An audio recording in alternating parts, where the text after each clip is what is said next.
कबीर। इतिहास जिन्हें कबीर दास के नाम से जानता है। कबीर वह नाम जिसने भेदभाव की जंजीरों को तोड़ा और इंसानियत की राह दिखाई। उन्होंने धार्मिक और सामाजिक पाखंडों को खुली चुनौती दी। उन्होंने अपनी साधारण भाषा में गहरे दर्शन को व्यक्त किया, जिससे हर व्यक्ति उनकी वाणी को आसानी से समझ सके। सब जन में एक बीज से सबकी मिट्टी एक, मन में दुविधा पड़ गई, हो गए रूप अनेक, हो गए रूप अनेक। कबीर साहिब जी के दोहे हर व्यक्ति को अपनी ओर चुंबक की तरह खींच लेते हैं, चाहे वो व्यक्ति किसी भी जाति या मजहब का हो, पढ़ा लिखा हो या अनपढ़ हो। इतनी मिठास, इतना अपनापन, जैसे कबीर जी के दोहे शब्द नहीं बल्कि आत्मा की आवाज हो। यही कारण है कि आज सारी दुनिया कबीर जी की दीवानी है। गोविंदो खड़े काके लागो पाय, बलिहारी गुरु आपने गोविंद दियो बताए, कबीरा गोविंद दियो बताए। कबीर जी के वचनों में एक ऐसी शक्ति है जो न सिर्फ सुनने वालों को मंत्र मुग्ध कर देती है, बल्कि उसे एक नई दिशा भी दिखाती है। उनके दोहे आज भी हमारी जिंदगी का हिस्सा हैं और हमें सत्य की राह पर चलने की प्रेरणा देते हैं। आइए आज हम उस महान व्यक्तित्व जिसे कबीर कहते हैं, उनकी इस धरती पर गुजारे गए लम्हों के पन्नों को एक बार फिर पलट कर देखते हैं। कबीर वैद मुआ, रोगी मुआ, मुआ सब संसार, एक कबीरा नाम हुआ, जे नाही रोवन हार। आज दुनिया भर में चाहे जहां भी देखो, मानव जीवन के प्रेरणा स्रोत बने उन महापुरुष कबीर साहिब के गुणगान करते लोग थकते नहीं हैं। अगर आप मुझसे पूछेंगे पूरी इंडियन हिस्ट्री में अगर मुझे एक व्यक्ति के पैर छूने हो तो मैं कबीर दास को चुनूंगा। दुनिया की महानतम बड़ी से बड़ी यूनिवर्सिटीज आज संत कबीर की वाणी पर रिसर्च कर रही है। The miracle of Kabir Kabir का चमत्कार है कि वह हमें अपने दिल को प्याले की तरह खोलकर दिव्य प्रेम के लिए आमंत्रित करते हैं। यह बहुत ही सुंदर और प्रभावी तरीका है, क्योंकि यह सुखदायक है। वह प्यार जो हमें अपने माता पिता से भी नहीं मिला, तब हम फिर से अपने परम तत्व से जुड़ने लगते हैं। इसलिए मैं रोया। जब मैं यहाँ हूँ तो मैं काफी रो रहा हूँ। मैंने देखा दूसरे लोगों की भी आंखों में आंसू थे। तो आडंबर लोग जो चाहते हैं, आडंबर वाले, वो कबीर को कहते हैं कबीर ने हमारा नाश किया। कबीर ने आडंबरवाद के खिलाफ उठाई है, सनातन धर्म के खिलाफ कोई आवाज नहीं उठाई। वो ये बात कबीर की तारीफ में कह रहे हैं कि अगर कबीर नाम का व्यक्ति इस कलयुग में नहीं हुआ होता तो वेद, लोक और कलयुग तीनों ने मिलकर भक्ति को रसातल में पहुंचा दिया होता। अगर कलयुग में भक्ति बची है तो कबीर के कारण बची, जो काशी का जुलाहा है। कहे कबीरा सुन ले रे बंदे, भटक मरो ना कोए, भटक मरो ना कोए। ऐसे ही लोगों में से एक जिनके जीवन में कबीर साहिब जी भगवान के पर्याय हैं। आइए सुनते हैं विश्व प्रसिद्ध पाकिस्तानी सूफीमय गुलाम फरुद्दीन अयाज अल हुसैनी जी को, जिनके जीवन का आधार ही कबीर जी हैं।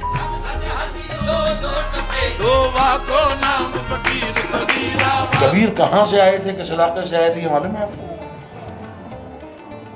कबीर को बहुत गहराई से मैंने पढ़ा है, और मैंने न सिर्फ पढ़ा है बल्कि मैं कबीर से मिला हूँ, मैंने कबीर को देखा है, मैं कबीर को जानता हूँ।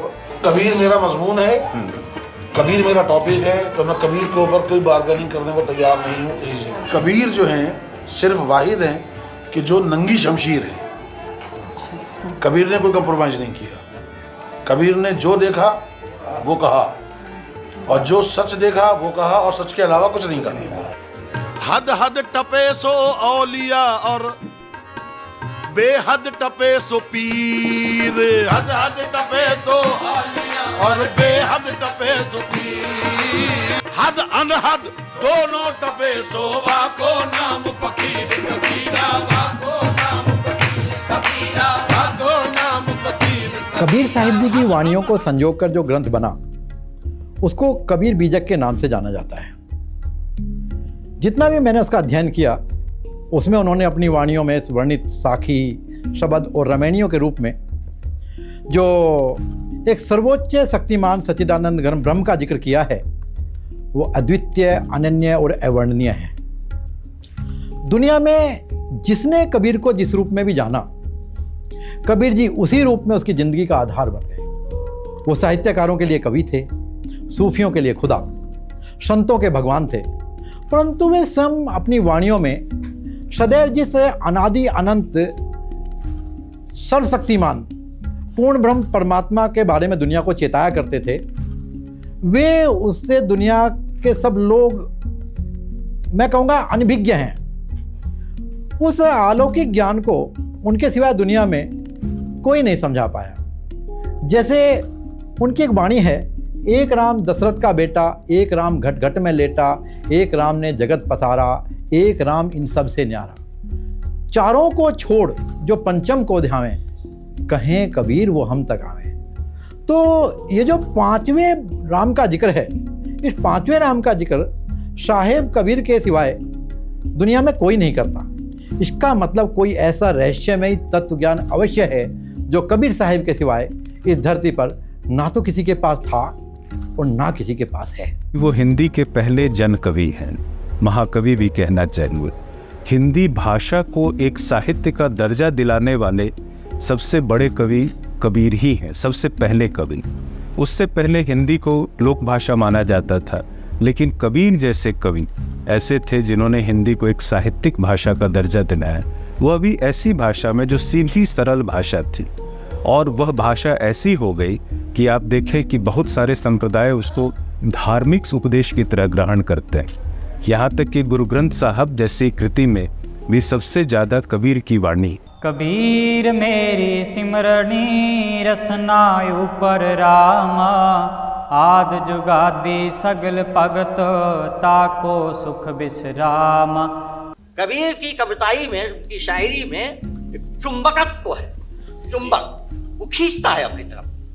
ये कबीर की बहुत बड़ी खूबी है, और यही वजह है कि कबीर आज भी जिंदा है और न जाने कितने हजारों और लाखों साल भी जिंदा रहेंगे। आज हम चाहे दुनिया के किसी भी कोने में चले जाएं, कबीर साहिब जी और उनके द्वारा उस सर्वोच्च शक्तिमान परमात्मा के बारे में बताए गए ज्ञान की सुगंध दुनिया के हर कोने में बिखरी पड़ी है, और उससे कोई भी अपने आप को अछूता नहीं रख पाता। आइए सुनते हैं अमेरिका के प्रसिद्ध आध्यात्मिक विचारक और कवि रिचर्ड एगनबर्गर जी को। कबीर जी 15वीं सदी के एक बहुत सम्मानित भारतीय रहस्यवादी कवि और संत थे, जिनकी वाणियों ने हिंदू, मुसलमान और सिखों सहित सभी धर्मों के लोगों को प्रेरित किया। उनके बहुत सारे दोहे सिखों के पवित्र गुरु ग्रंथ साहिब में शामिल हैं। हालांकि उनके जन्म के बारे में विवरण अस्पष्ट है। ये तो पता है कि उनका पालन पोषण एक मुस्लिम परिवार में हुआ था, और बाद में वे हिंदू गुरु रामानंद के संपर्क में आए। एक स्वतंत्र विचारक की तरह उन्होंने हिंदू और इस्लाम दोनों के अनुयायियों द्वारा किए जाने वाले व्यर्थ और अर्थहीन अनुष्ठानों पर सवाल उठाया और समझाया कि सच्चा परमात्मा केवल उसी व्यक्ति के साथ है जो धर्म के मार्ग पर है, और वह पृथ्वी पर सभी प्राणियों को अपना ही समझते हैं। दुनिया के सभी बड़े बड़े साहित्यकार, इतिहासकार कबीर जी को भक्ति काल के सबसे प्रसिद्ध कवि के रूप में मानते हैं, संत शिरोमणि मानते हैं। यहाँ तक कि जब कबीर साहिब जी धरती पर आए थे, उस कालखंड को ही भक्ति युग के नाम से जाना जाता है। सभी साहित्यकार उनकी रचनाओं को भी अलौकिक मानते हैं और कबीर जी को सबसे महान मानते हैं। हालांकि उनके नाम का अर्थ ही होता है सर्वश्रेष्ठ, सबसे महान, सबसे सुंदर, सबसे ऊपर, जैसा कोई ना हुआ न होगा। सबसे बड़ी अहमियत तो मैं यह देखूंगा जो उस पूरे भक्ति आंदोलन की अहमियत है कि उन्होंने संन्यास पंथ का विरोध किया।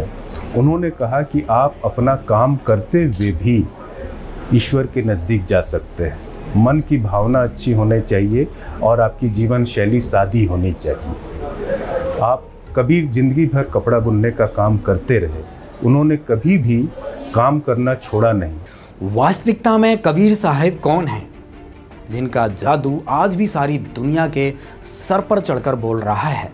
उनके बिना सब अधूरा है। कवियों की कविताएं, संतों के सत्संग, भजन, गायन, हर जगह कबीर जी की जरूरत होती है। इसलिए हमें भी कबीर जी को पूरा जानने और समझने की जरूरत पड़ी कि ऐसी क्या बात है कबीर जी में जो उनसे कोई भी आज अछूता नहीं है। इसी सफ़र के तहत हमारी खोजबीन में हमें एक पुस्तक मिली, कबीर परमेश्वर। पुस्तक का शीर्षक ही झकझोर देने वाला था। इसमें स्वयं कबीर जी को परमेश्वर बताया गया है। 14वीं शताब्दी से लेकर 21वीं शताब्दी तक 600 वर्षों के इस कालखंड में हमें किसी भी व्यक्ति की ऐसी कोई रिसर्च नहीं मिली जो सार्वजनिक तौर पर कबीर जी को भगवान बता रहा हो। लेकिन इस पुस्तक में विभिन्न प्रमाणों के साथ 100% कबीर साहिब जी को भगवान होने का दावा किया गया है। आखिर ऐसा क्या लिखा है इस पुस्तक में, आइए जानते हैं। ज्येष्ठ मास की शुक्ल पूर्णमासी विक्रमी संवत 1455 सन 1398 सोमवार को भी ब्रह्म मुहूर्त का समय सूर्योदय से लगभग 1.5 घंटा पहले होता है। मैं स्नान करने के लिए जा रहे थे। नीमा रास्ते में भगवान शंकर से प्रार्थना कर रही थी कि हे दीनानाथ, आप अपने दासों को भी एक बच्चा बालक दे दो। आपके घर में क्या कमी है प्रभु? हमारा भी जीवन सफल हो जाएगा। दुनिया के व्यंग्य सुन सुनकर आत्मा दुखी हो जाती है। मुझ पापिन से ऐसी कौन सी गलती किस जन्म में हुई है जिस कारण मुझे बच्चे का मुख देखने को तरसना पड़ रहा है? हमारे पापों को क्षमा करो प्रभु, हमें भी एक बालक दे दो। यह कहकर नीमा फूट फूट कर रोने लगी। तब नीरू ने धैर्य दिलाते हुए कहा, हे नीमा, हमारे भाग्य में संतान नहीं है। यदि भाग्य में संतान होती तो प्रभु शिव अवश्य प्रदान कर देते। आप रो रो कर आंखें खराब कर लोगी। बालक भाग्य में है नहीं जो वृद्ध अवस्था में उंगली पकड़ लेता। आप मत रो, आपका बार बार रोना मेरे से देखा नहीं जाता। ये कहकर नीरू की आंखें भी भर आईं। इसी तरह प्रभु की चर्चा व बालक प्राप्ति की याचना करते हुए उसी लहर तारा तालाब पर पहुंच गए। प्रथम नीमा ने प्रवेश किया, पश्चात नीरू ने स्नान करने को तालाब में प्रवेश किया। सुबह का अंधेरा शीघ्र ही उजाले में बदल जाता है। जिस समय नीमा ने स्नान किया था उस समय तक तो अंधेरा था। जब कपड़े बदलकर पुनः तालाब पर उस कपड़े को धोने के लिए गई जिसे पहनकर स्नान किया था, उस समय नीरू तालाब में प्रवेश करके गोते लगा लगाकर मल मल कर स्नान कर रहा था। नीमा की दृष्टि एक कमल के फूल पर पड़ी जिस पर कोई वस्तु हिल रही थी। प्रथम नीमा ने जाना कोई सर्प है जो कमल के फूल पर बैठा अपने फन को उठाकर हिला रहा है। उसने सोचा, कहीं यह सर्प मेरे पति को न डस ले। नीमा ने उसको ध्यानपूर्वक देखा। वह सर्प नहीं है, कोई बालक था जिसने एक पैर अपने मुख में ले रखा था तथा दूसरे को हिला रहा था। नीमा ने अपने पति से ऊंची आवाज में कहा, देखिए जी, एक छोटा बच्चा कमल के फूल पर लेटा है, वह जल में डूब न जाए। नीरू स्नान करते करते उसकी ओर न देखकर बोला, नीमा, बच्चों की चाह ने तुझे पागल बना दिया है। अब तुझे जल में भी बच्चे दिखाई देने लगे हैं।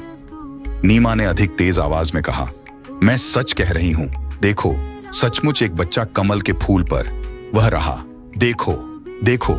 नीमा की आवाज में परिवर्तन व अधिक कसक देखकर नीरू ने उस ओर देखा जिस ओर नीमा हाथ से संकेत कर रही थी। कमल के फूल पर नवजात शिशु को देखकर नीरू ने आव देखा, न ताव झपटकर कमल के फूल सहित बच्चा उठाकर अपनी पत्नी को दे दिया। नीमा ने परमेश्वर कबीर जी को सीने से लगाया, मुख चूमा, पुत्रवत प्यार किया। जिस परमेश्वर की खोज में ऋषि मुनियों ने जीवन भर शास्त्राविधि विरुद्ध साधना की, उन्हें नहीं मिला, वही परमेश्वर भक्तमती नीमा की गोद में खेल रहा था। जिस शांतिदायक परमेश्वर को आनंद की प्राप्ति के लिए प्राप्त करने की इच्छा से साधना की जाती है, वही परमेश्वर नीमा के हाथों में सीने से लगा हुआ था। उपरोक्त घटना के प्रत्यक्ष दृष्टा प्रतिदिन की तरह ज्येष्ठ मास की पूर्णमासी विक्रमी संवत 1455 सन 1398 सोमवार को एक अष्टानंद नामक ऋषि, जो स्वामी रामानंद ऋषि जी के शिष्य थे, काशी शहर से बाहर बने लहर तारा तालाब के स्वच्छ जल में स्नान करने के लिए गए। ब्रह्म मुहूर्त का समय था। ब्रह्म मुहूर्त का समय सूर्योदय से लगभग 1.5 घंटा पूर्व का होता है। ऋषि अष्टानंद जी ने लहर तारा तालाब में स्नान किया। वे प्रतिदिन वहीं बैठकर कुछ समय अपनी पाठ पूजा किया करते थे। ऋषि अष्टानंद जी ध्यान मग्न होने की चेष्टा कर ही रहे थे। उसी समय उन्होंने देखा कि आकाश से एक प्रकाश पुंज नीचे की ओर आता दिखाई दिया। वह इतना तेज प्रकाश था, उसे ऋषि जी की चर्म दृष्टि सहन नहीं कर सकी। जिस प्रकार आंखें सूर्य की रोशनी को सहन नहीं कर पाती, सूर्य के प्रकाश को देखने के पश्चात आंखें बंद करने पर सूर्य का आकार दिखाई देता है, उसमें प्रकाश अधिक नहीं होता। इसी प्रकार प्रथम बार परमेश्वर के प्रकाश को देखने से ऋषि जी की आंखें बंद हो गईं। बंद आंखों में शिशु को देखकर फिर से आंखें खोली। ऋषि अष्टानंद जी ने देखा कि वह प्रकाश लहरतारा तालाब पर उतर गया, जिससे पूरा सरोवर प्रकाशमान हो गया तथा देखते ही देखते वह प्रकाश जलाशय के एक कोने में सिमट गया। ऋषि अष्टानंद जी ने सोचा, यह कैसा दृश्य मैंने देखा? यह मेरी भक्ति की उपलब्धि है या मेरा दृष्टि दोष है? इसके विषय में गुरुदेव स्वामी रामानंद जी से पूछूंगा। यह विचार करके ऋषि अष्टानंद जी अपनी शेष साधना को छोड़कर अपने पूज्य गुरुदेव के पास गए। स्वामी रामानंद जी को सर्व घटनाक्रम बताकर पूछा, हे गुरुदेव, यह मेरी भक्ति की उपलब्धि है या मेरी कोई भ्रमणा है? मैंने प्रकाश आकाश से नीचे की ओर आते देखा, जिसे मेरी आंखें सहन नहीं कर सकी। आंखें बंद हुई तो नवजात शिशु दिखाई दिया। पुनः आंखें खोली तो उस प्रकाश से पूरा जलाशय ही जगमगा गया। पश्चात वह प्रकाश उस तालाब के एक कोने में सिमट गया। मैं आपसे कारण जानने की इच्छा से अपनी साधना बीच में ही छोड़कर आया हूं। कृपया मेरी शंका का समाधान कीजिए।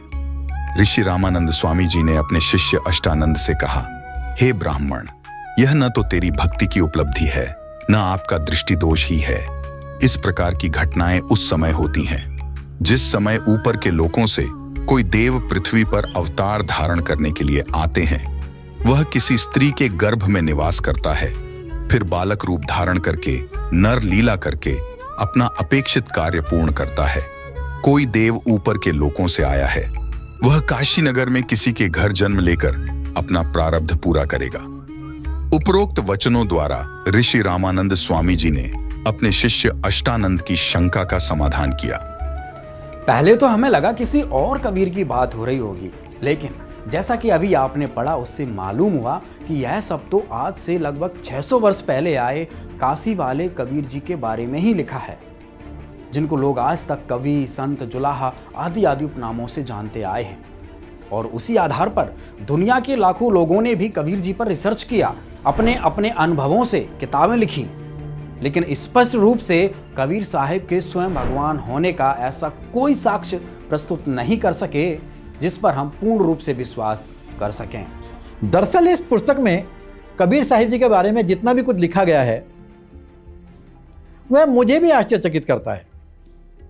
मैं सोच रहा था कि इस पुस्तक के रचनाकार को कबीर साहिब का पूरा ज्ञान हुआ कैसे, क्योंकि जहां तक मैंने कबीर जी को अध्ययन किया है तो उनके रहस्य को कबीर ही जानते हैं, दूसरा उनका पूर्ण भेद नहीं जानता।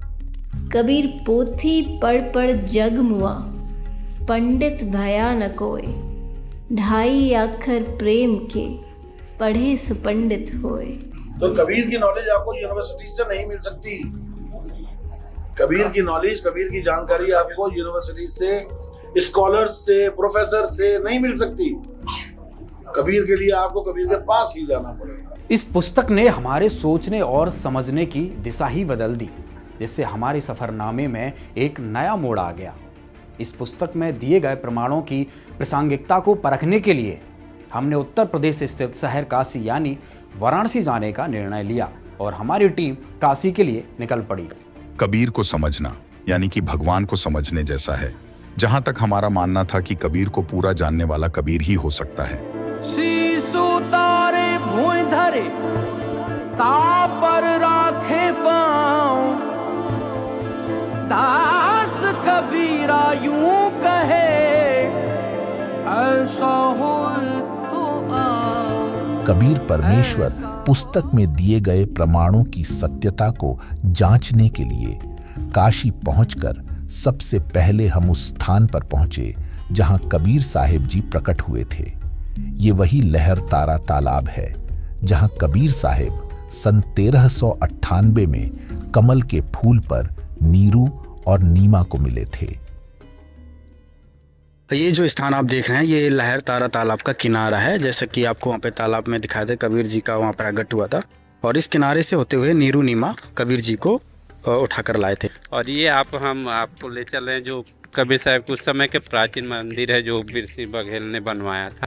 ये जो आप सामने देख रहे हैं ये वीर सिंह बघेल के द्वारा उस समय बनवाया गया था, जहाँ से कबीर साहब जी को नीरू नीमा और ने तालाब से उठा के यहाँ पे कुछ देर रोका था। यहाँ पर ये बोर्ड लिखा हुआ है, इस पे सब कुछ लिखा हुआ है, श्री सदगुरु कबीर प्राकट्य स्थल।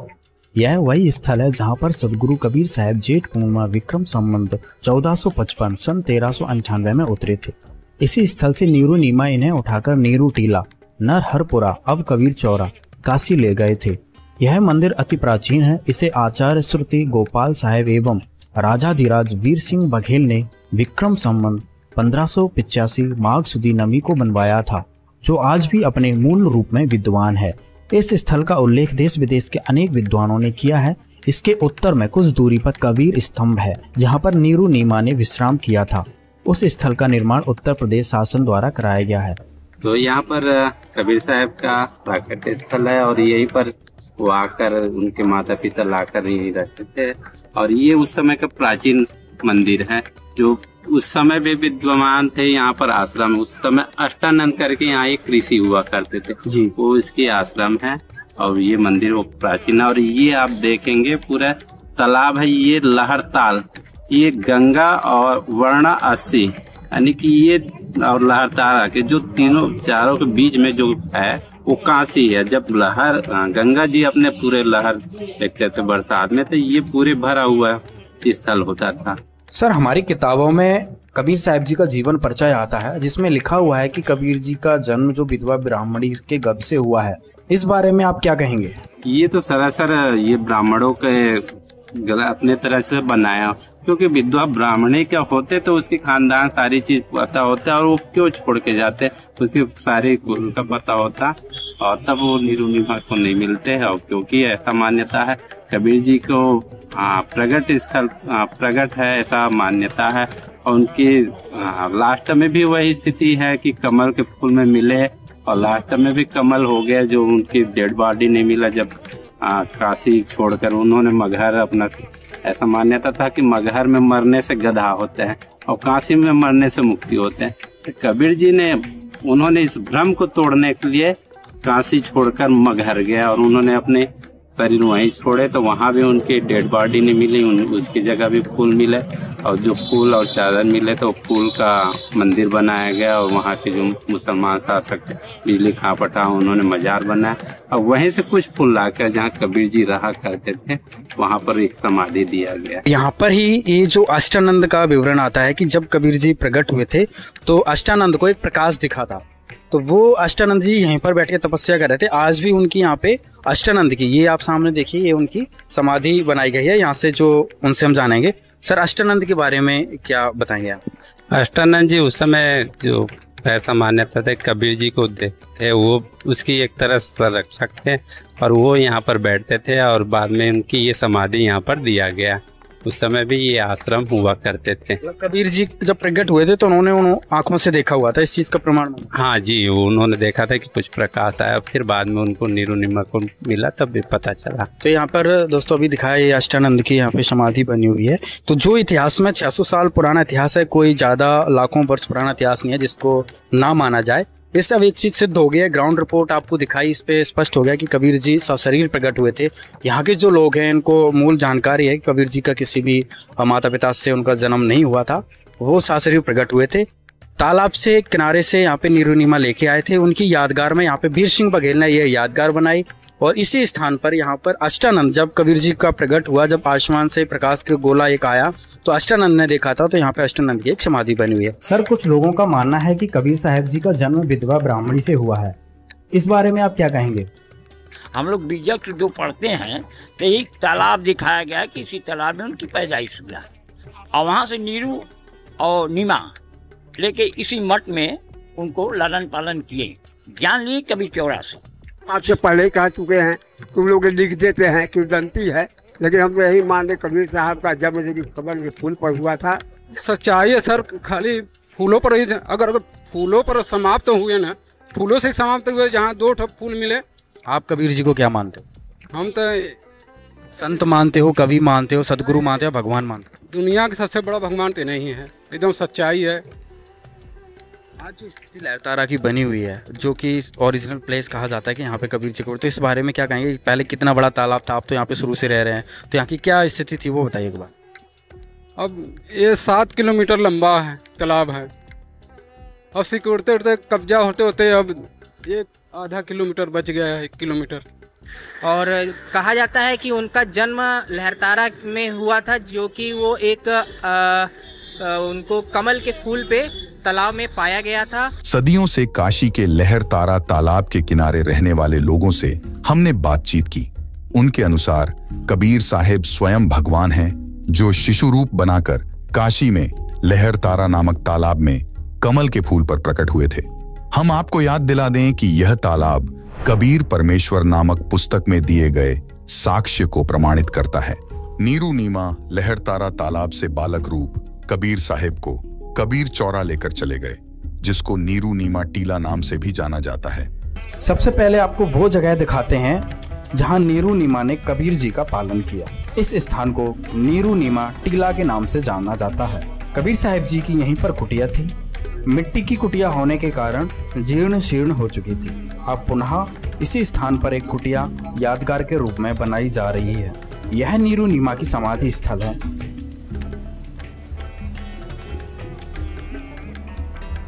ये कबीर साहिब जी का 600 साल पुराना कुआं है। इसमें अभी भी मीठा जल है। आने जाने वाले लोग यहाँ पर इस कुएं के पानी से अपनी प्यास बुझाते हैं। ये इतिहास की वो यादें हैं जिनको कभी मिटाया या भुलाया नहीं जा सकता। वो सत्पुरुष थे, महापुरुष थे, और ऐसा महापुरुष थे जो कि लोगों को एक सृजनशीलता काम करते थे कि कबीर जी को हमारे तो भगवान है ही, क्योंकि वो तो एक अच्छे पथदर्शक है, तो मेरे लिए तो भगवान ही।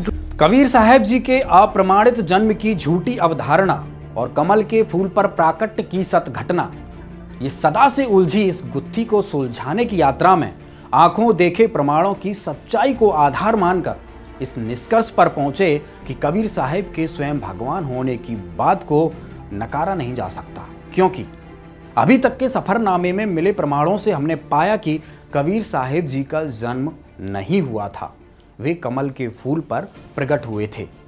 इस अद्भुत घटना के साक्ष्य हमें मिल चुके हैं, जो हमें उनके दिव्य बालक रूप में प्रकट होने की लीला की पुष्टि करते हैं।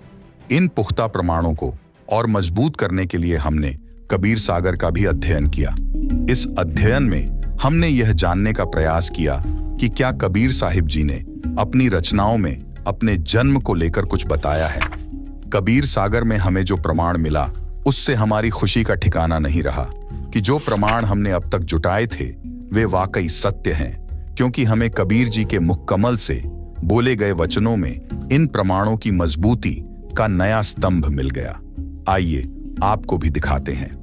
कबीर सागर अगम निगम बोध पृष्ठ 41। ना मेरा जन्म ना गर्भ बसेरा, बालक हो दिखलाया, काशी नगर जल कमल पडेरा, ता दुलाए न पाया। मात पिता मेरे कुछ नाही, ना मेरे घर दासी, जुल्हे का सुत आन कहाया, जगत करे मेरी आसी। 5 तत्व का धड़ नहीं मेरे, मैं जानू ज्ञान अपारा, सतस्वरूपी नाम साहिब का ओहे नाम हमारा। अदर दीप गगन गुफा में तानिज वस्तु सारा, तेरा ज्योत स्वरूपी अलख निरंजन धरता ध्यान हमारा। हाड चाम लहू ना मेरे, कोई जाने सतनाम उपासी, तारण तरण अभय पद दाता, मैं हूँ कबीर अविनाशी। कबीर सागर से प्राप्त प्रमाण इस बात की पुष्टि पूर्णतः करते हैं कि कबीर साहिब की दिव्यता और उनके उपदेशों की गहराई वास्तविक है।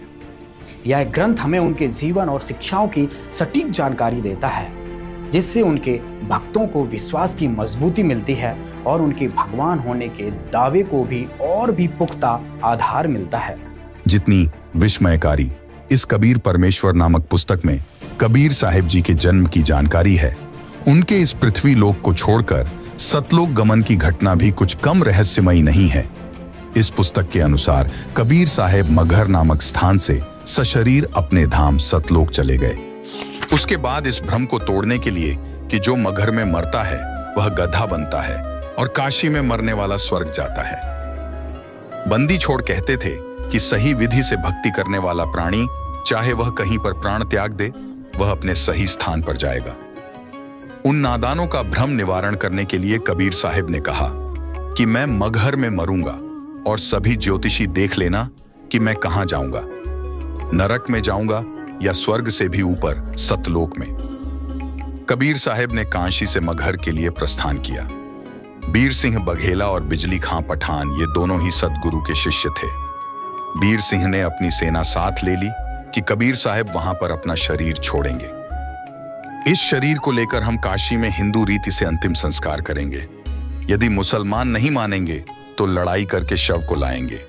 सेना भी साथ ले ली। अब इतनी बुद्धि है हमारी। हर रोज शिक्षा दिया करते कि हिंदू मुसलमान दो नहीं हैं। अंत में फिर वही बुद्धि। उधर से बिजली खां पठान को पता चला कबीर साहिब यहाँ पर आ रहे हैं। बिजली खां पठान ने सदगुरु तथा सर्व आने वाले भक्तों तथा दर्शकों की खाने तथा पीने की सारी व्यवस्था की और कहा कि सेना तुम भी तैयार कर लो, हम अपने पीर कबीर साहिब का यहाँ पर मुसलमान विधि से अंतिम संस्कार करेंगे। कबीर साहिब के मगहर पहुंचने के बाद बिजली खां ने कहा कि महाराज जी स्नान करो। कबीर साहिब ने कहा कि बहते पानी में स्नान करूंगा। बिजली खान ने कहा कि सदगुरु देव यहाँ पर साथ में एक आमी नदी है, वह भगवान शिव के श्राप से सूखी पड़ी है, उसमें पानी नहीं है। जैसी व्यवस्था दास से हो पाई है पानी का प्रबंध करवाया है, लेकिन संगत बहुत आ गई। नहाने की तो बात बन नहीं पाएगी। पीने का पानी पर्याप्त मात्रा में बाहर से मंगवा रखा है। कबीर साहिब ने कहा कि वह नदी देखें कहां पर है। उस नदी पर जाकर साहिब ने हाथ से ऐसे इशारा किया था जैसे यातायात ट्रैफिक का सिपाही रुकी हुई गाड़ियों को जाने का संकेत करता है। वह आमी नदी पूरी भरकर चल पड़ी। यह आमी नदी वहां पर अभी भी विद्यमान है। सबने जय जयकार की। साहिब ने कहा कि एक चद्दर नीचे बिछाओ, एक मैं ऊपर ओढ़ूंगा, क्योंकि वे तो जानी जान थे। कहने लगे कि ये सेना कैसे ला रखी है तुमने।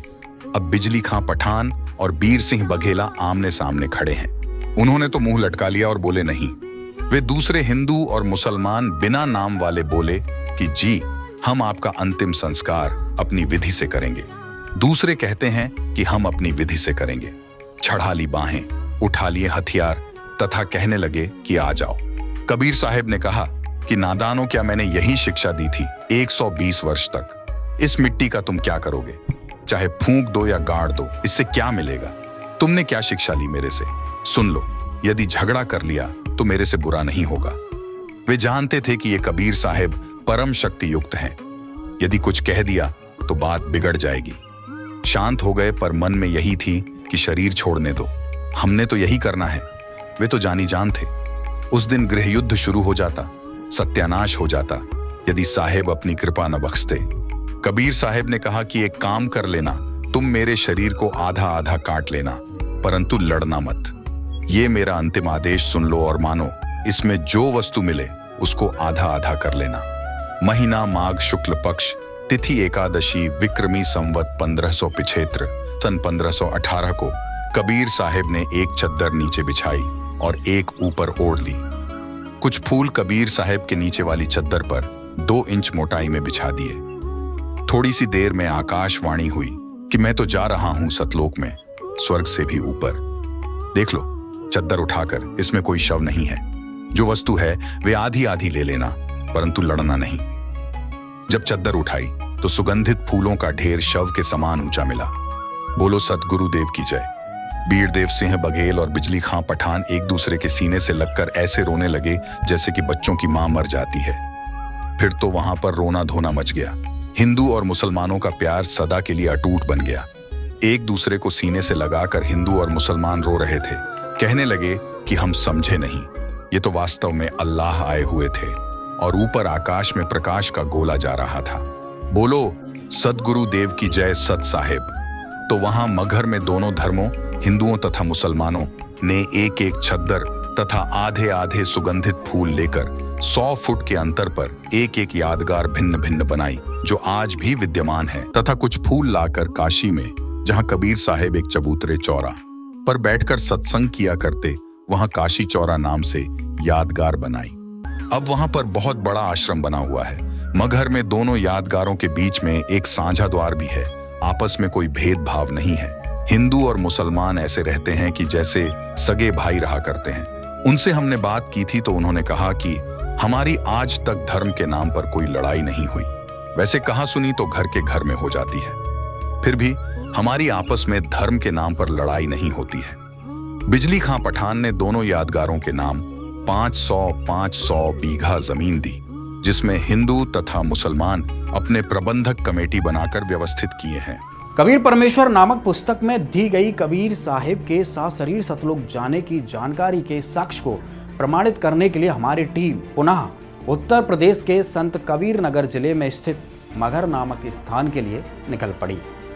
आइए रूबरू होते हैं मगहर स्थित उस स्थान से जहां अंत समय में कबीर जी का शरीर नहीं मिला था।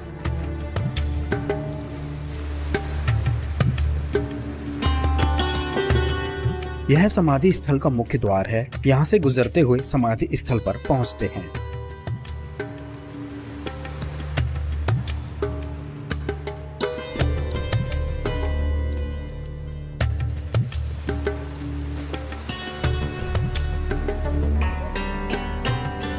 अभी आप देख रहे हैं कबीर समाधि व मजार स्थल। यही वो जगह है जहां से कबीर साहब जी सशरीर सतलोक चले गए थे। उनके शरीर के स्थान पर कुछ फूल मिले थे, जिन्हें मुस्लिम राजा बिजली खान पठान और काशी नरेश वीर सिंह बघेल ने आधे आधे बांटकर राजा बिजली खान पठान ने मजार बनवा दी थी और वीर सिंह बघेल ने मंदिर। ये आप देख रहे हैं मस्जिद, जो कि मुस्लिम राजा ने आधे फूल लेकर कबीर साहब जी की यादगार बनवाई थी। यह कबीर जी की मजार है। इसकी देखरेख यहाँ एक मुस्लिम परिवार पीढ़ियां दर पीढ़ियां करता आ रहा है। अब चलते हैं मंदिर की तरफ। ये आप सामने देख रहे हैं, ये हिंदू राजा के द्वारा बनाई गई कबीर साहब की समाधि है। कबीर साहब जी की यहीं पर कुटिया थी। इसी कुटिया के बाहर हिंदू मुस्लिम हजारों की संख्या में खड़े थे। कबीर जी के शरीर को लेकर अपने अपने धर्म की मान्यताओं के अनुसार उनका अंतिम संस्कार करना चाहते थे। इसी बात को लेकर लड़ने के लिए वो तैयार हो गए थे। कबीर साहब ने फिर दोनों राजाओं को समझाया था। अंत में कबीर साहब ने कहा था, आप लोगों को हमारा शरीर नहीं मिलेगा, जो भी वस्तु मिले उसको आधा आधा कर लेना। कबीर साहब जी इसी स्थान से सशरीर सतलोक चले गए थे। कबीर साहब के आदेश अनुसार दोनों राजाओं ने अपनी अपनी धार्मिक मान्यताओं के अनुसार उन फूलों की समाधि बनवा दी। ये है आमी नदी, जो कि मंदिर और मजार के पीछे से बहती है। ये नदी भी कबीर साहिब के समृद्ध शक्ति का साक्ष्य है, जो कि आज भी मौजूद है। कबीर परमेश्वर नामक पुस्तक में कबीर साहिब जी के बारे में दी गई सभी जानकारियां अक्षरशः सही साबित हुई। यहाँ तक के सफर से अब हम दृढ़ता के साथ कह सकते हैं कि हाँ, कबीर साहिब का न जन्म हुआ न मरण हुआ, वह सशरीर दुनिया में आए थे और हम सबको सत्य ज्ञान देकर सशरीर ही अपने धाम को चले गए। अतः यहाँ यह कहना अतिशयोक्ति नहीं होगा कि कबीर साहिब ही अविनाशी परमात्मा हैं। यदि आज के इस कालखंड में कबीर साहिब जी इस धरती पर मानव रूप में अवतरित होते और 600 वर्ष पूर्व दिए गए ज्ञान को, उस तत्व ज्ञान को दुनिया को बताते, तो उनकी स्थिति आज क्या होती? अगर कबीर आज जीवित होते, सौभाग्य से या संभवतः दुर्भाग्य से, तो अनेक जेलों में सड़ रहे होते। क्योंकि कबीर ने जिस तरह के सवाल उठाए, जिस तरह की गहरी चोट की, वो चोट आज तो किसी भी 10-12 लोगों की भावनाएं आहत हो जाती हैं और पुलिस कार्रवाई शुरू हो जाती है। एक बात और, वे व्यक्ति आज से 600 साल पहले हुए और उनके बारे में यह भी कहा जाता है कि अगर आज वो होते तो ना जाने कितने मुकदमे हो गए होते उन पर। जी, उन्हें कबीर कहते हैं। मैं सोचता हूं कबीर में कितनी ताकत थी। बनारस के एक बड़े प्रच्छन्न अभिजात्य ब्राह्मणवाद के बीच में खड़े होकर और उस समय खिलजी राजवंश के प्रचुर इस्लामिक आवेग के बीच खड़े होकर हमारे खानदान ने एक ऐसा फकीर पैदा करा है जिसने घाट पर खड़े होकर डंडा लेकर दोनों को दौड़ाया।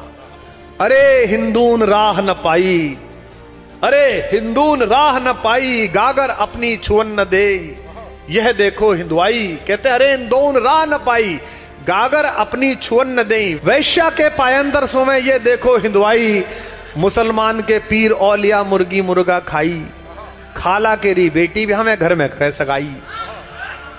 काकर पाथर जोड़ कर मस्जिद लई बनाए, ताचड़ मुल्ला बांग दे, क्या बहरा हुआ खुदाए, काकर पूजे हर मिले तो मैं पूजू पहाड़, या से तो चाकी भली पीस खाए संसार। आज लिखने में अगर कोई लिख ले ऐसी बात तो परसों उसके खिलाफ फतवे हो जाएंगे और छठे दिन उसके घर में आग लग जाएगी। लेकिन ऐसे समय में जब इस्लामिक सत्ता थी और बनारस में खड़े होकर उस फकीर ने डंडा उठाकर जो लिखा, आज ये लिखे जाने की जरूरत है। यदि आज कबीर होते तो या तो जेल में होते, या पागलखाने में होते, या अस्पताल में होते। यहाँ यह बात भी कम विस्मयकारी नहीं है कि वर्तमान में इस तत्व ज्ञान को इस पुस्तक में संकलित करने वाले संकलनकर्ता आज जेल में ही हैं। उन महापुरुष का नाम है संत रामपाल जी महाराज।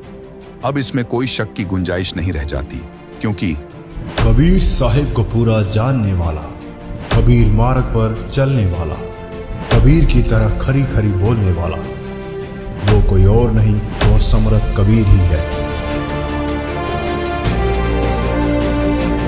आज संत रामपाल जी महाराज को करोड़ों लोग कबीर साहिब के अवतार के रूप में पूज रहे हैं। वह उसी तत्व ज्ञान को लेकर धरती पर पुनः आए हुए हैं जो उन्होंने आज से 600 वर्ष पूर्व स्वयं कबीर साहिब के रूप में आकर दुनिया को दिया था। अब वही कहानी फिर दोहराई जा रही है और वही जुर्म भी फिर दोहराए जा रहे हैं। दर्शकों, यहाँ एक बात और स्पष्ट करना चाहेंगे। हमारे इस सफरनामे में अजीत सिंह पवार जी ने भी हिस्सा लिया। उनके एक वक्तव्य पर एक रहस्य से और पर्दा हटाते हैं। कोई ऐसा रहस्यमयी तत्व ज्ञान अवश्य है जो कबीर साहिब के सिवाय इस धरती पर ना तो किसी के पास था और ना किसी के पास है। श्रीमान अजीत सिंह पवार जी, आप अभी अंधेरे में हैं। जिस रहस्य को आप कह रहे हैं कि 5वें राम का ज्ञान कबीर जी के अतिरिक्त विश्व में न किसी को था और न है, श्रीमान जी जो रहस्य परमेश्वर कबीर जी ने बताया है वह पूर्ण रूप से संत रामपाल जी के पास है। उनकी शिक्षा का अंतिम पड़ाव 5वां राम है, जिसका वर्णन गीता अध्याय 8 श्लोक 3 में, गीता अध्याय 15 श्लोक 17 में, गीता अध्याय 18 श्लोक 62 में है। गीता ज्ञानदाता ने कहा है कि सबका धारण पोषण करने वाला जो परमात्मा कहा जाता है, जो वास्तव में अविनाशी है, वही पुरुषोत्तम है। वह मेरे से अन्य है, उस परमेश्वर की शरण में जा, तब आपको वह सनातन परम धाम यानी सतलोक, अविनाशी लोक प्राप्त हो जाएगा, जिसका वर्णन गीता अध्याय 15 श्लोक 1 से 4 कहा है कि तत्वदर्शी संत से ज्ञान समझकर उसके पश्चात परमात्मा के उस परम पद की खोज करनी चाहिए, जहां जाने के बाद साधक लौटकर संसार में कभी नहीं आता। उसी की भक्ति करो। वह परमात्मा कौन है, ये संत रामपाल जी ने बताया है। उसकी संपूर्ण जानकारी के लिए देखें हमारी विशेष वीडियो, जिसका शीर्षक है सनातनी पूजा के पतन की कहानी, संत रामपाल जी की जुबानी भाग 2, जिसका लिंक इसी वीडियो के डिस्क्रिप्शन बॉक्स में दे दिया है। परमात्मा की खोज के सफरनामे में काशी से मगहर तक के इस ऐतिहासिक सफर से स्वसिद्ध हो गया कि कबीर साहिब जी ही परमात्मा है। इसके साथ एक बात की और आधारशिला मजबूत हुई कि आज वर्तमान में कबीर साहिब जी को परमेश्वर बताने वाले संत रामपाल जी महाराज के अलावा दूसरा कोई है भी नहीं। संत रामपाल जी महाराज आज से नहीं बल्कि 4 दशकों से लगातार इस बात पर दृढ़ता से कायम है कि कबीर ही पूर्ण परमेश्वर है। इसी सफर में आज से कई वर्षों पहले संत रामपाल जी महाराज स्वयं अपने भक्तों के साथ काशी से लेकर मगहर तक उन स्थानों पर गए जिनकी सत्यता से आज आप रूबरू हुए। आइए वो मनोहर पल भी देखते हैं जो कैमरे में कैद हुए थे। कर्म है, आपके जो प्रारब्ध कर्म है वो आपके साथ है, और एक तरफ रखे हुए हैंडपंप लगा हुआ है, गुरु शब्द हैंडपंप है, परमात्मा पानी है। जैसे परमात्मा को सर्वव्यापक कहते हैं, परंतु सर्वव्यापक होते हुए भी हमें कोई लाभ नहीं मिलता जब तक हम संत शरण में नहीं आते। ठीक इसी प्रकार पानी जमीन में है, हैंडपंप बिना वो बाहर नहीं आ सकता। इसलिए बताया कि गुरु गोविंद दोनों खड़े, एक तरफ मटका में पानी रखा, एक तरफ नलका। बताइए इनमें कौन से न आदर दो जिससे भी लाभ मिलता रहा। तो उसने देखा कि नलके से पानी मिला है तो नलका ज्यादा पूजनीय है, पानी का कल खत्म हो जाएगा। इसी प्रकार कहते हैं कबीर हरि के रेत का और गुरु की शरण में जा, कबीर गुरु जो रेत जाता फिर हर नीक रहता है। मटके का पानी जैसा आपका प्रारंभ संस्कार खत्म हो गए शुभ कर्म, आप फिर गुरु के पास जाइए और वहां से मटका फिर भर लाइए। अगर पानी नलका खराब हो गया तो पानी कौन मिला? गुरु आपसे जीवित हो गया, उनके आपके प्रति उनके तो ऐसा आ गया भावना, तो फिर आप इस लाभ से वंचित हो जाओगे जैसे गुरु से पाना था।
जब स्वामी रामानंद जी ने कबीर साहिब जी को अपने गुरु रूप में स्वीकार किया, तब रामानंद जी के सभी ब्राह्मण शिष्य उनसे विमुख हो गए थे।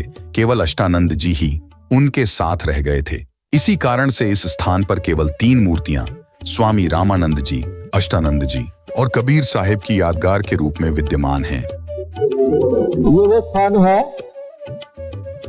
गंगा का किनारा, जहाँ पर पूज्य स्वामी रामानंद जी महाराज स्नान के लिए यहाँ पर ब्रह्ममुहूर्त में आया करते थे।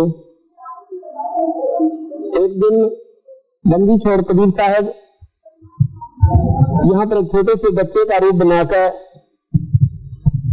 2-2.5 वर्ष के बच्चे का, और यहाँ पर पौड़ियां विद्यमान थी जहाँ पर ये बना रखे हैं, घास था यहाँ पर।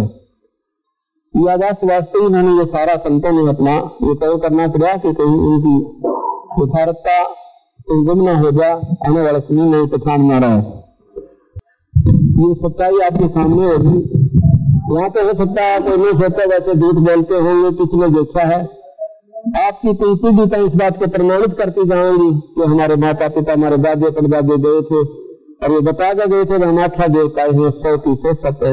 ये सतगुरु की यथार्थता आगे और हजारों का घर करेगी। जो खोज के बात की इजाजत हम देख पाएगा यहाँ पर, फिर अगले गुंजाइश नहीं रहती सच्ची बात को झूठ को उनकी। यही कारण है कि हमारे कबीर पंथ को उगरने दिया लोगों ने। क्यों नहीं उगरने दिया? क्योंकि इनके जो यथार्थ चीजें थी वो स्वीकार नहीं हुई।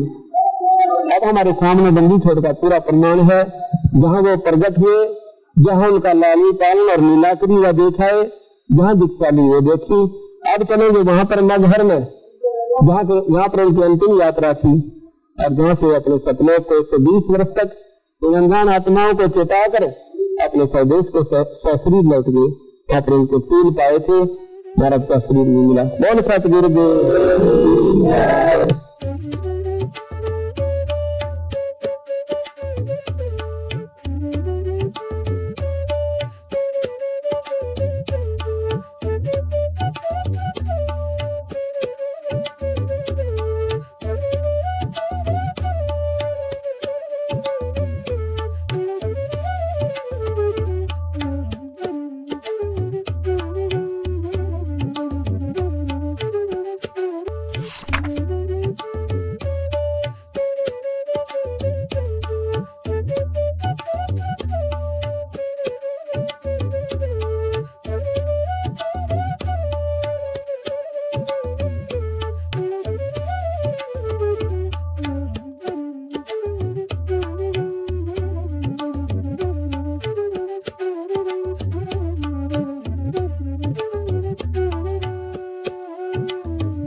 तो प्रार्थना की तो सदगुरु ने नदी भी बहा दी। ये साथ में आपने देखा होगा, आमी नदी नाम है इसका। ये पूर्ण रूप से 15 मिनट के अंदर ऐसे भरका आ गई जैसे कि बाढ़ का पानी आ गया। तो बहुत सुंदर पानी, पूर्ण परमात्मा बंदी छोड़ भगवान कबीर साहब है। आप मजहर में जो देख रहे हो, उसके बाद महाराज ने शरीर छोड़ना चाहा और उनके झगड़े को देख करके सतगुरु ने कहा कि भाई लड़ियो मत ना, इसमें कुछ नहीं पाया, ये एक चादर नीचे बिछाऊंगा एक ऊपर, बीच में जो वस्तु में लगा दिया कर देना, मेरा शरीर नहीं होगा। और उस समय कौन सोचा इस बातों को कि परमात्मा थे। तो थोड़ी देर के बाद और ऊपर आकाश से आकाशवाणी करी कि देखो भैया मैं जा रहा हूँ। ऊपर देखा तो एक प्रकाश का गोला आकाश को जा रहा है और चादर उठाकर देखो है तो सुगंधित फूल पाए। एक चादर हिंदुओं ने, एक मुसलमानों ने आधे आधे फूल लेकर यहाँ पर मजार बना दी मुसलमान भाइयों ने, और कुछ फूलों का अंश यहाँ पर गाड़ के दूर सिंह बघेला ने यहाँ पर ये मंदिर बनवा दिया, सतकबीर समाधि। की नाम अगर पियाना सतगुरु की नाम अगर पियाना हो, दोनों दीन चले संग जाकर वो हिंदू मुसलमाना हो। मुक्ति खेत को छाड़ चले हैं तज काशी अस्थाना हो, मुक्ति खेत को छोड़ चले हैं तज काशी अस्थाना हो। साहसिक अंदर कदम लेते हैं, साहसिक अंदर कदम लेते हैं बादशाही सुल्ताना हो। कि नाम अगर दोनों दीन संग चले संग जाके हिंदू मुसलमाना हो, दोनों दीन चले संग जाके हिंदू मुसलमाना हो। की नाम अगर पियाना सतगुरु की नाम अगर पियाना सतगुरु की नाम अगर पियाना हो, दोनों दीन चले संग जाके हिंदू मुसलमाना हो, दोनों दीन चले संग जाके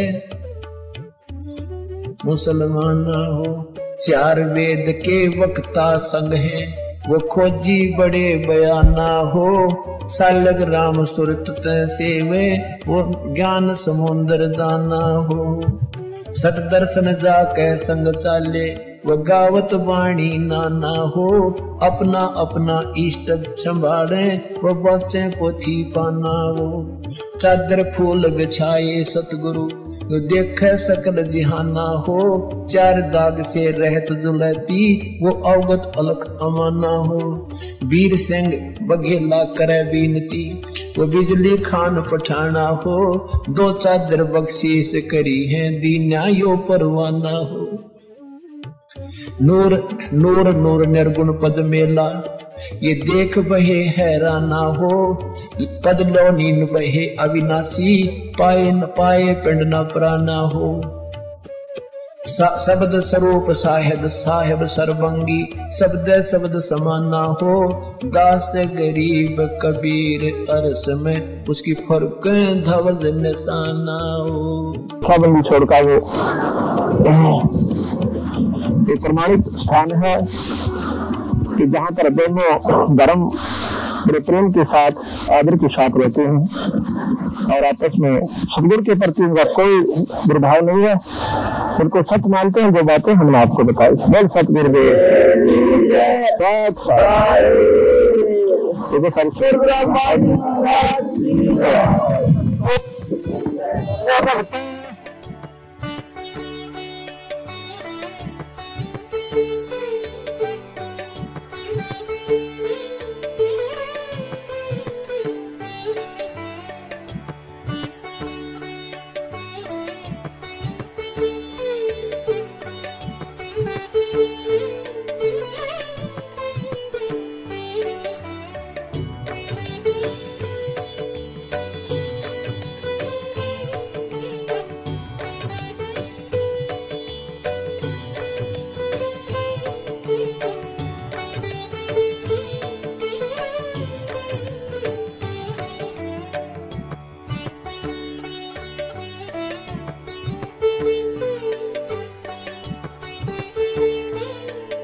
उस परम पिता परमेश्वर परम पूज्य कबीर जी, जो एक जुलाहा जाति में, एक झोंपड़ी में रहने वाला, एक धोती लंगोटी में रहने वाला, और उसको भगवान मानना बालकों का खेल है, लेकिन वो परमात्मा हैं और थे और रहेंगे, क्योंकि हम समझ नहीं सके। अब उसको कोई परमात्मा मान सकता है? जब दास ने प्रारंभ में कहना शुरू किया तो लोग मजाक किया करते थे कि देख यो भी दानक हो गया। अरे भले हुए कृति, हम तो लेट हो गए दानक होने में, हमने तो पहले होना चाहिए था जब पता लग जाता था। कहने का भाव ये था कि दानक का अर्थ है कबीर पंथी। उस कबीर पंथ परमात्मा परमेश्वर के द्वारा दिए हुए वे ऑफ वर्शिप पे, उस रास्ते पर चलने वाले तो हमने पहले बन जाना चाहिए था। हमारे दादे परदादों ने बन जाना चाहिए था। वह भूत बने फिरे नकली संतों और पंथों, इन गुरुओं के शास्त्र विरुद्ध ज्ञान को सुन सुनकर। तो कहने का भाव ये पुण्यात्मा, शास्त्र विरुद्ध साधना करने से हम बहुत हानि उठा चुके हैं। उस दानक जुलाहे कबीर जी को और भगवान मानना, ये भी एक 8वां जुबा के 10वां जुबा समझ लियो, लेकिन वो भगवान है ही। हमारे ना मानने से उनकी वो प्रभुता समाप्त नहीं हो सकती, क्योंकि हम नहीं पहचान पा रहे लाल है, ये हमें विश्वास नहीं हो पा रहा। तो ये हमारी बाल बुद्धि का ही परिणाम है। लाल तो इतनी ही कीमत रखता है, वो लाल है, वो पूर्ण परमात्मा है, और वहाँ लीला करने के लिए सह शरीर आए थे, सह शरीर चले गए थे, और पूरा ज्ञान उन्होंने हमें बताया आकर के, जो दास आपको बता रहा। आज के सफरनामे में हमने उस सच्चाई को उजागर की जो अब तक लोगों के बीच अधूरी थी। कबीर जी के नाम पर विश्व प्रसिद्धि प्राप्त करने वाले बुद्धिजीवियों ने गोलमोल बातों से दुनिया को भ्रमित किया, पूर्ण सत्य की ओर नहीं ले जा पाए। किंतु आज आपको यह समझ में आ गया होगा कि कबीर साहब वास्तव में कौन हैं, जिनका नाम लेने से रोम रोम पुलकित हो उठता है, आत्मा प्रफुल्लित हो उठती है। और ऐसा हो भी क्यों ना, ये भी राज अब समझ आया कि आखिर क्यों कबीर साहब की वाणियाँ हर किसी को अपनी ओर आकर्षित कर लेती हैं। क्योंकि कबीर साहब ही सभी प्राणियों के जनक हैं, परम पिता हैं, सभी की आत्मा को उत्पन्न करने वाले परमात्मा हैं। कबीर साहब की पूर्ण पहचान का सफरनामा हमारा संपूर्ण हुआ। धन्यवाद।